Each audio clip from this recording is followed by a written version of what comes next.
어렵게 되는 것은 율법의 행위로 말미암음이 아니요 오직 예수 그리스도를 믿음으로 말미암는 줄 알므로 우리도 그리스도 예수를 믿나니 이는 우리가 율법의 행위로서가 아니고 그리스도를 믿음으로써 어렵다 함을 얻으려 함이라. 율법의 행위로서는 어렵다 함을 얻을 육체가 없느니라. 만일 우리가 그리스도 안에서 어렵게 되려 하다가 죄인으로 드러나면 그리스도께서 죄를 짓게 하는 자냐? 결코 그럴 수 없느니라. 만일 내가 헐었던 것을 다시 세우면 내가 나를 범법자로 만드는 것이라. 내가 율법으로 말미암아 율법에 대하여 죽었나니 이는 하나님에 대하여 살려 함이라. 내가 그리스도와 함께 십자가에 못 박혔나니 그런즉 이제는 내가 사는 것이 아니요 오직 내 안에 그리스도께서 사시는 것이라. 이제 내가 육체 가운데 사는 것은 나를 사랑하사 나를 위하여 자기 자신을 버리신 하나님의 아들을 믿는 믿음 안에서 사는 것이라. 내가 하나님의 은혜를 패하지 아니하노니 만일 어렵게 되는 것이 율법으로 말미암음은 그리스도께서 헛되이 죽으셨느니라. 아멘.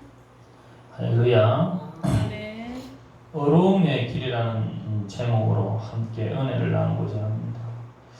모쪼록 이 한 주간도 늘 하나님의 은혜와 은총이 함께 하시기를 축복합니다. 아멘.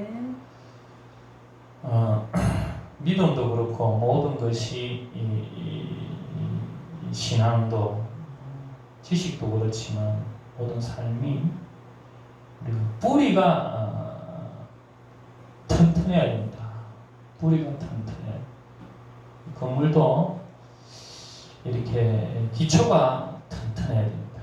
뿌리죠. 뿌리가 튼튼해야지 이렇게 잘 지탱하는 겁니다. 우리 신앙생활도 뿌리가 튼튼해야 됩니다.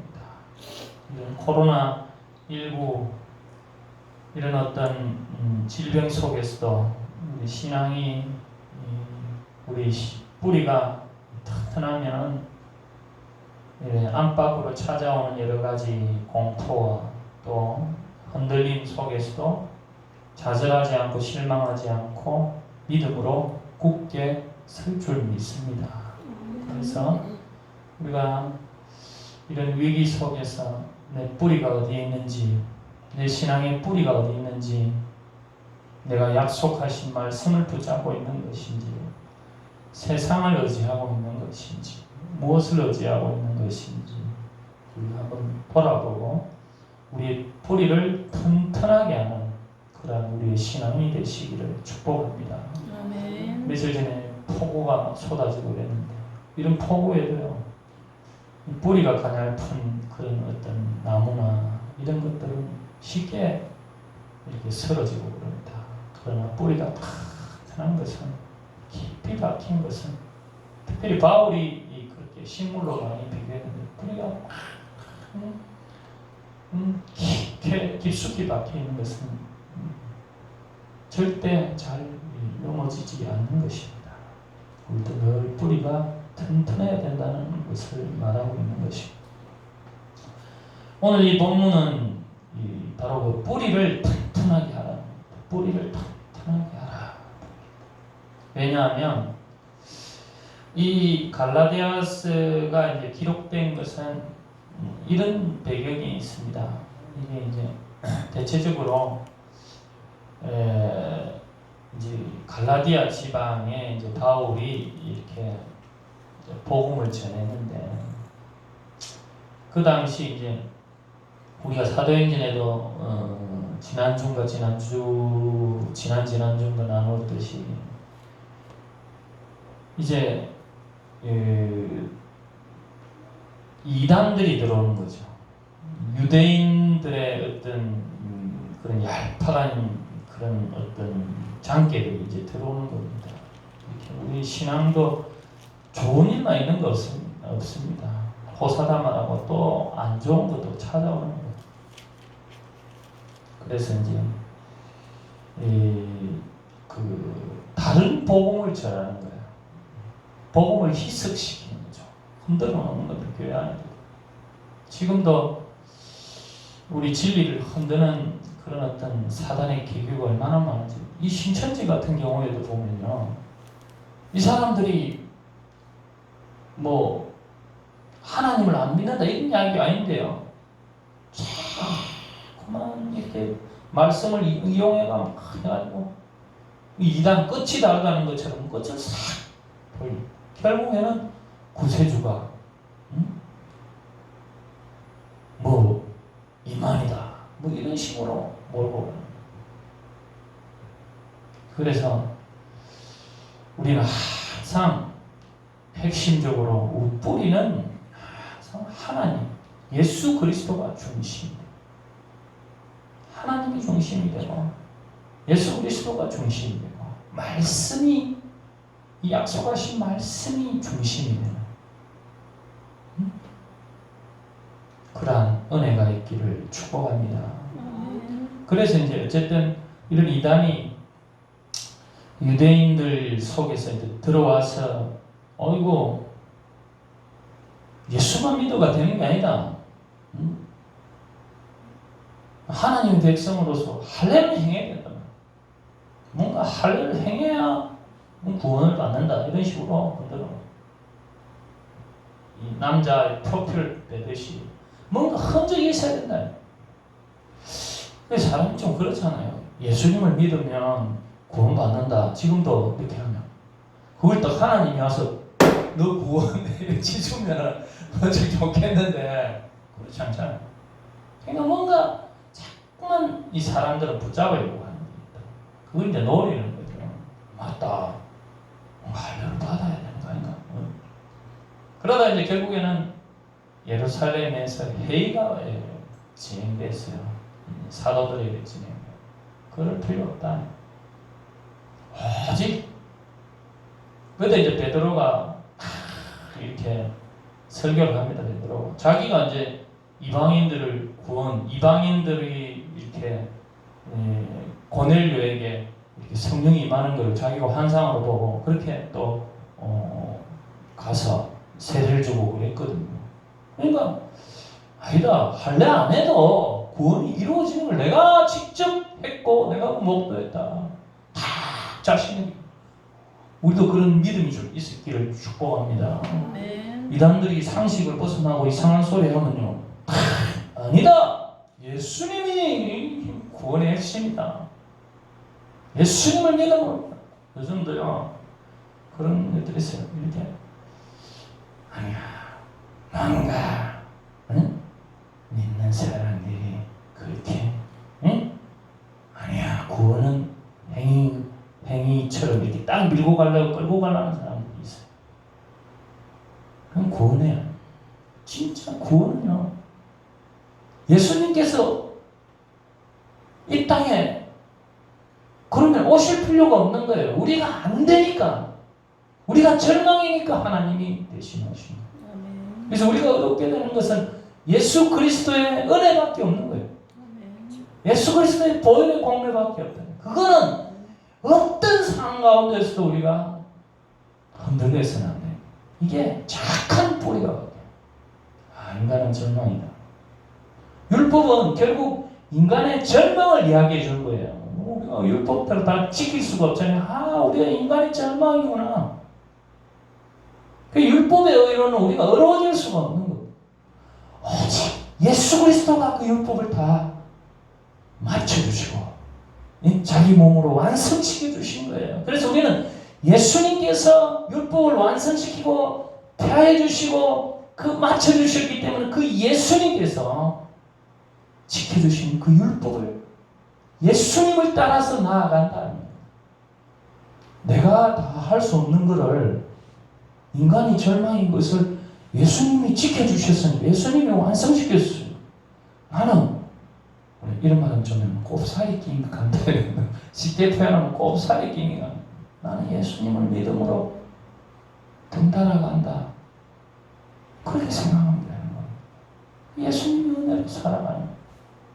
그래서 예수를 예루살렘 그 회의에서 결정이 됩니다. 오직 그때 지도자 야고보가 그 결정을 내립니다. 오직 예수님의 은혜로 가능한 것이다. 그리고 그러나 우상 숭배한 것, 이렇게 목매이 죽인 것, 이런 것들은 우리가 도덕적으로 하지 말자.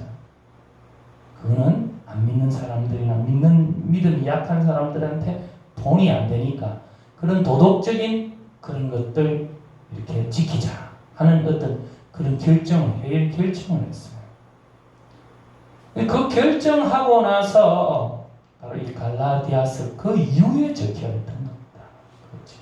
그래서 이제 바울이 이제 그런 결정받고 안디옥으로 돌아와서 이런 이단들이 이렇게 뭐 어떤 할례를 행해야 된다, 이것으로 구원받게 된다는 뭐 비슷하게 이렇게 흔들어 놓는 자들을 향해서 그런 자들 때문에 갈라디아 지방에 편지를 적은 거예요. 편지를.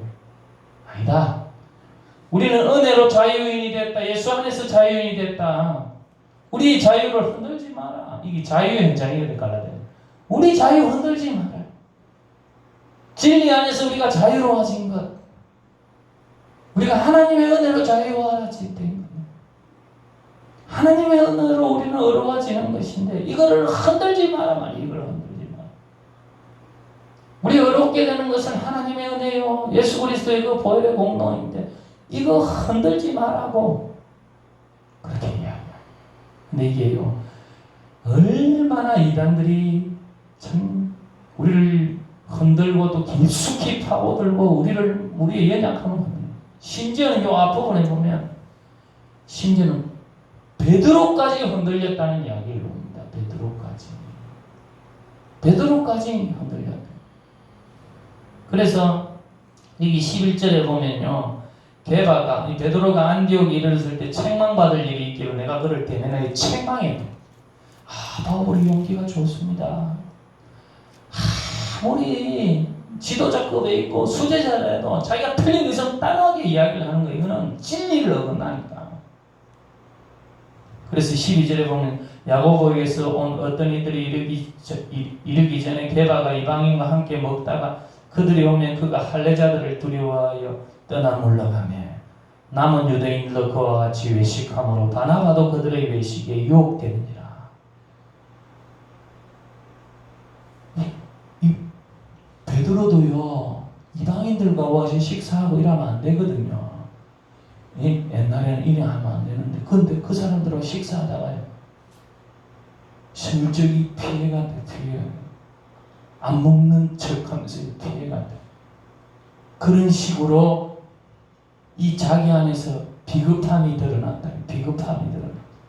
그래서 심하게 바울이 뭐라고 하는가 하면, 이랍니다. 14절에 보면 그러므로 나는 그들이 복음의 진리를 따라 바르게 행하지 않음을 보고 모든 자 앞에서 게바에게 많은 사람들 앞에서 바로 이야기를 합니다. 내가 유대인으로서 이방인을 따르고 유대인이면서 이방인과 같이 생활하고 같이 먹었던 너가 유대인답게 살지 않으면서 어찌하여 억지로 이방인을 유대인답게 살게 하려. 그럼 이방인들도 유대인답게 살게 합니다. 그러니까 너가 신앙의 외식을 하고 있다는 거죠. 이제 그리스도를 통해서 유대인이고 이방인이고 어떤 사람이든 구원에 이르게 됐으니까 이방인과 식사를 하더라도 좀 당당하게 해야 되는데 네가 지금 외식하고 있고 남에게 보이려고 하는 그런 신앙을 가지고 있다. 옛날에 그 유대인 율법주의자들의 행동을 그대로 하고 있다는 것을 단호하게 이야기해요. 오늘 우리도요, 우리 신앙이 때로는 이래서는 안 됩니다. 좀 자유로워져요. 남의 시선에 너무 신경 쓰면 안 됩니다. 남의 시선이 그 사람이 내 구원을 어떻게 해줄 게 아닙니다. 우리는 코람데오라고 하나님 앞에 있는 선입니다.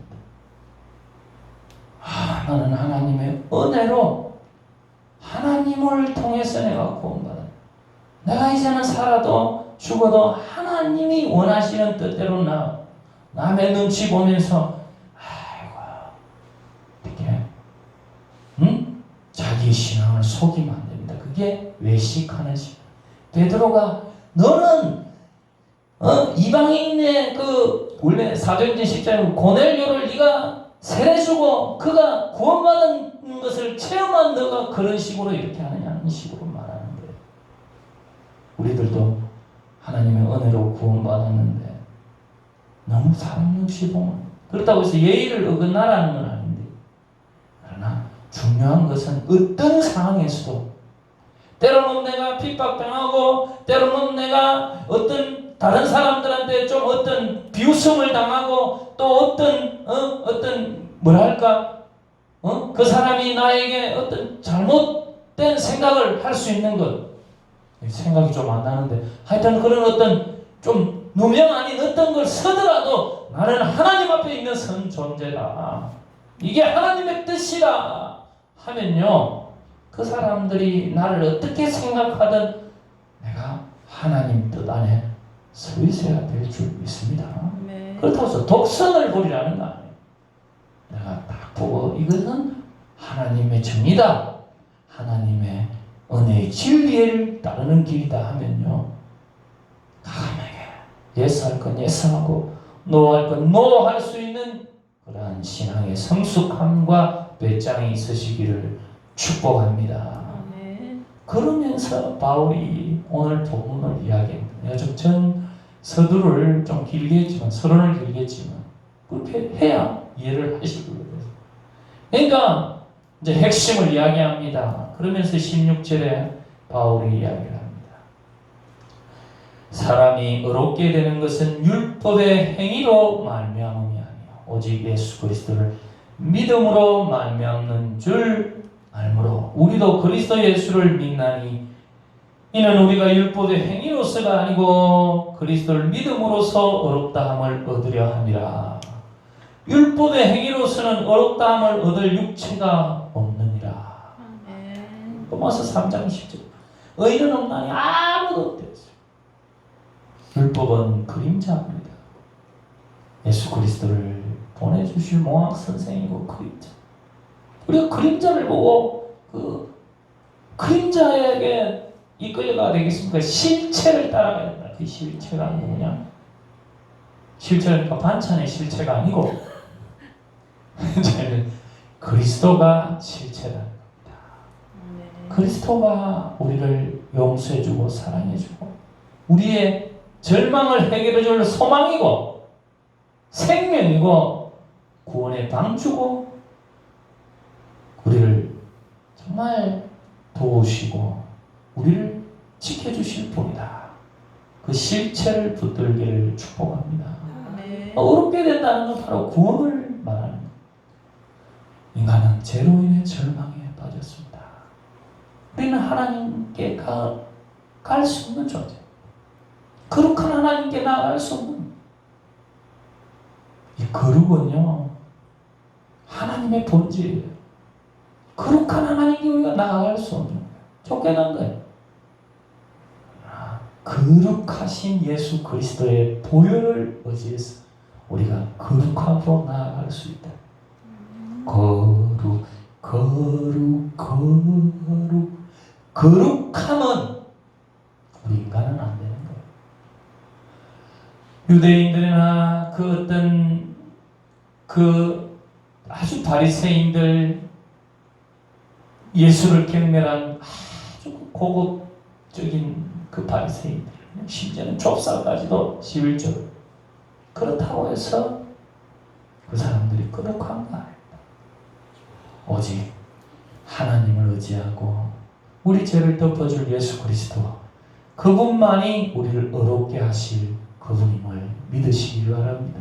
아멘. 그래서 내 행위 자랑할 필요 없어. 내가 뭐 잘했고 우리가 자랑할 게 없어. 우리를 먹고 살기 위해서, 우리는 어떻게 자식을 살리기 위해서 얼마나 헌신하고 참 귀한 거.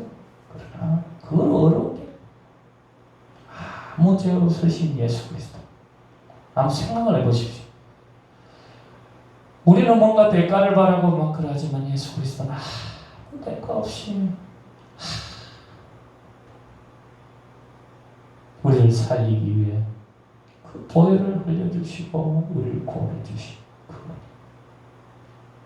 그 용서, 그 사랑이 우리를 의롭게 하는 것임을 믿으시길 바랍니다. 아멘. 그분을 의지해, 그분을 믿음으로 우리가 의로워진다. 아멘.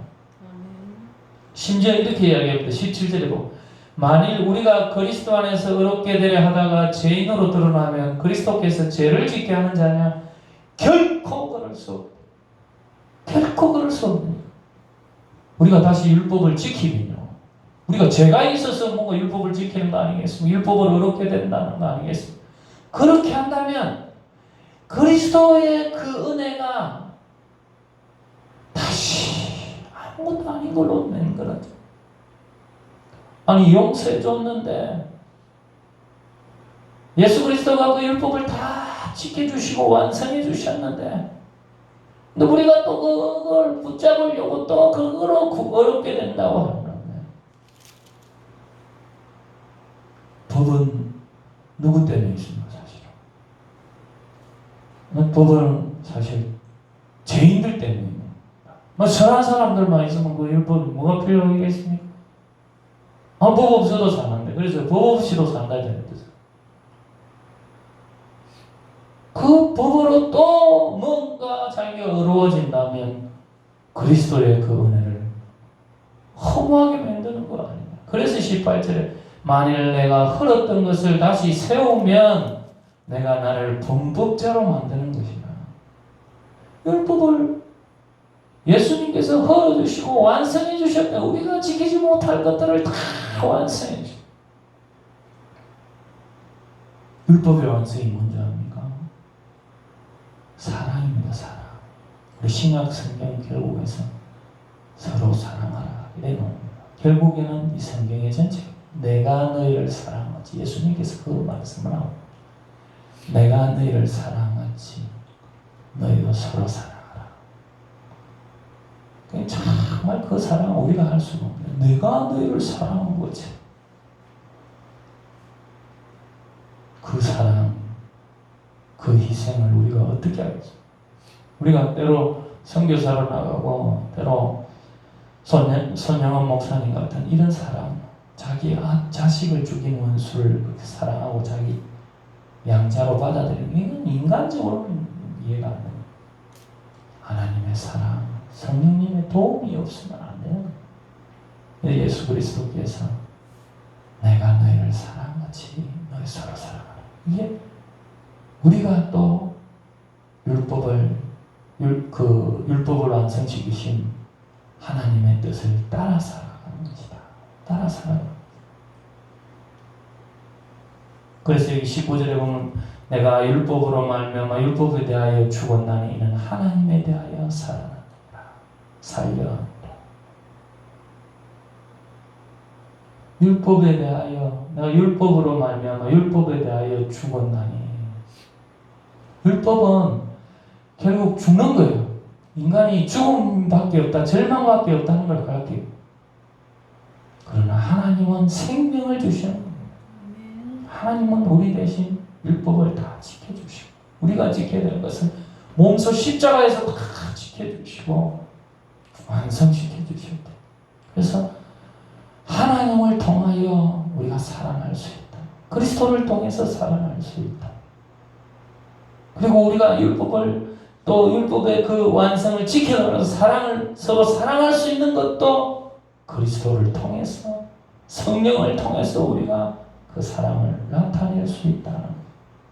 그래서 여기 20절에 보면 바울이 이렇게 고백합니다. 잘 들으시오. 내가 그리스도와 함께 십자가에 못 박혔나니 그런즉 이제는 내가 사는 것이 아니라 오직 내 안에 그리스도께서 사시는 것이라. 이제 내가 육체 가운데 사는 것은 나를 사랑하사 나를 위하여 자기 자신을 버리신 하나님의 아들을 믿는 믿음 안에 사는 것이라. 좀 어렵지만 무슨 말씀인가 하면 이제는 내가 믿음으로 살아가는 것. 믿음으로 살아간다. 그걸 이야기합니다.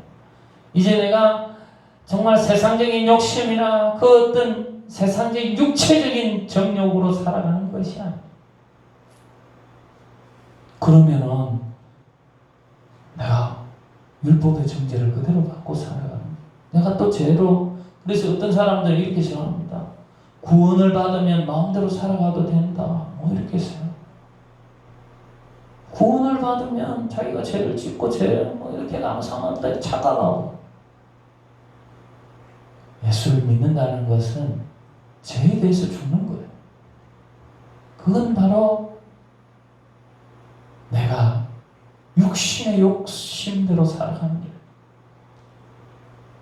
나는 이제 그리스도와 함께 못 박히고 그리스도와 함께 다시 살아나는 것이 예수 그리스도를 믿는 믿음이다. 이게 바로 성숙으로 나아가는 시간이에요. 내가 은혜로 구원받지만 이것은 구원받는 순간, 우리 세례받는 순간도 그렇게 고백을 합니다. 내가 이제 예수와 함께 살기로 원합니다. 이 믿음, 예수와 함께 살. 육신의 욕심대로 살아가지 않아. 예수와 함께 나도 그 사랑을 행하기 원합니다. 주님처럼 나도 원수를 사랑하고 나도 그 사랑을 행하기를 원합니다. 그래서 그 사랑을 닮아간 사람들이 손양원 목사님이고 정말 우리 인간적으로 행할 수 없는 그 사랑을 베푼 자들. 그게 바로 믿음으로 살아간 사람. 오늘 우리들도 믿음으로 살아간다는 것은 내 욕심대로 살아가는 것이 아니라 그리스도의 인도를 받고 그리스도의 사랑으로 또 나도 사랑하며 진리를 기뻐하며 진리대로. 진리가 바로 하나님의 말씀이 그 율법의 정신 안에 넣는 게 율법이 폐해진 게 아닙니다. 율법이 완성된 것을 그 안에 사랑해서 그래서 우리가 그 속에서 또 지혜를 얻고 또 어떤 말씀 속에서 잠언 같은 경우 지혜를 얻고 깨달음이 있고 그 속에서 내가 진리를 어떻게 행했는가. 그 완성이 이제 사랑하는 거죠. 사랑하는 건데 그 사랑도 내 마음대로 사랑하는 게 아니라 하나님의 뜻 안에서 어떻게 사랑하고 무조건적으로 위에 중가는 것만 사랑해. 착각을. 내가 거기서 멈춰야 될 게 있고 또 자식도 어떻게 사랑해야 되고 내는 그게 하나님의 뜻 안에 이게 말씀을 가까이 해요. 믿음은 들으면서 말씀을 가까이 해서 내가 어떻게 사랑해 갈까 깨달으시기를 축복합니다. 네. 말씀을 통해서 내가 자녀 같으면 아니면 하나님의 뜻대로 음악에 할 때는 음악에 해야 되고 이렇게 그거 사랑이에요. 하나님의 말. 무조건적으로 퍼다주고 이런다고 사랑해요. 도리어 얘를 베릴 수 있는 이 상식에 또 생각해보면 그래요. 근데 어떻게 그러면 사랑을 행할 수 있을까? 어떻게 우리가 하나님의 뜻을 따라갈 수 있을까? 여기 갈라디아서 5장에 보면요. 결국에 이렇게 봅니다. 5장 16절로 보면 이렇게 봅니다. 내가 이르노니 너희는 성령을 따라 행하라. 그리하면 육체의 욕심을 이루지 아니하리라. 육체의 소욕은 성령을 거스르고 성령은 육체를 거스르니 이 둘이 서로 대적하므로 너희가 원하는 것을 하지 못하게 하려 함이라. 너희가 만일 성령의 인도하시는 바가 되면 율법 아래에 있지 아니하리라. 우리 예수 믿으면 성령이 오시잖아요. 내 안에서. 성령의 인도함. 그래서 제가 성령의 인도함을 받아라.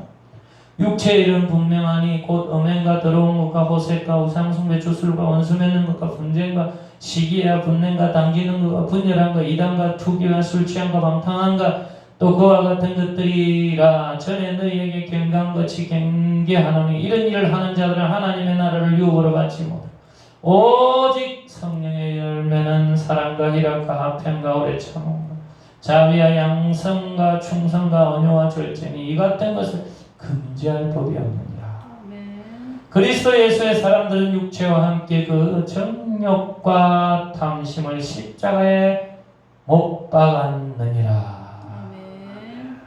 그래서 우리가 내가 하나님의 나라를 위한 삶을 살기 원하는데 예수 믿어도요 아직도 여전히 세상 그 삶을 쫓아가는 사람이 좀 미련한 거죠. 천국으로 소망하고 있지만 천국은 지금 여기서부터 물론 우리가 정말 주님께 돌아가서 천국 가지만 그러나 지금 여기서부터 하나님의 나라를 구하시기를 축복합니다. 아멘. 그 힘은 내 힘으로 사는 게 나는 부족합니다. 나는 포기돼. 십자가에 못 박혀. 나는 절망입니다. 나는 연약한 존재입니다. 그러나 성령이 내 안에 오셨어. 성령님 내 마음에 의욕이 생기고 절망이 생기고 시기가 생기고 분냄이 생깁니다. 왜? 절망적인 흔적이 그대로 남아있는 거예요. 아직도 연약한 존재. 그래서 기도와 말씀을 통해서 내가 조금씩 성숙해가요. 성숙. 그 사람은 후퇴해도 그래서 연약함 속에서 그래서 목사님들이 감사하지만 이런 것을 조금씩 성숙. 그래서 사랑할 수 없는 그 기도 완성이 사랑할 수 없는 사람도 사랑할 수 있는 그런 은혜가 있기를 축복합니다. 아멘. 그래서 여기 21절에 결국 내가 하나님의 은혜를 패하지 2장 21절 내가 하나님의 은혜를 패하지 아니하노니 만일 어렵게 되는 것이 율법으로 말미암는 그리스도께서 헛되이 죽으셨느니라. 아멘. 그래서 오늘도 우리는 하나님의 은혜를 의지하시기를 축복합니다. 아멘. 그래서 은혜를 통해서 우리에게 그 믿음으로 믿는 자에게는 이제 성령이 오셨죠. 성령을 인도받고 성령님 의지하여 내가 용서할 수 없는 사람도 사랑하고 하나님의 뜻을 주님을 본받아서 그리스도를 본받아서 그렇게 조금씩 연약함을 인정하고 성령의 이끌림을 받았어. 하루아침이 되는 거 아닙니다. 자라나는 우리의 신앙이 되시기를 축복합니다. 살아계신 하나님, 오늘도 성령님을 의지하고 성령님의 인도함을 받기를 원합니다. 내 속에 아직도 상처가 많고 많은 분냄도 있고 연약함이 많습니다. 하나님 치유하여 주시고 어루만져 주시고 주의 말씀을 가까이 하며 진리로 나아갈 수 있도록 용서할 수 없는 사도나 사람도 용서하고 사랑할 수 없는 사람도 사랑할 수 있는 그런 건전하고 성숙한 믿음으로 이끌어 주시옵소서. 예수님 이름으로 감사하며 기도하옵나이다. 아멘. 아멘.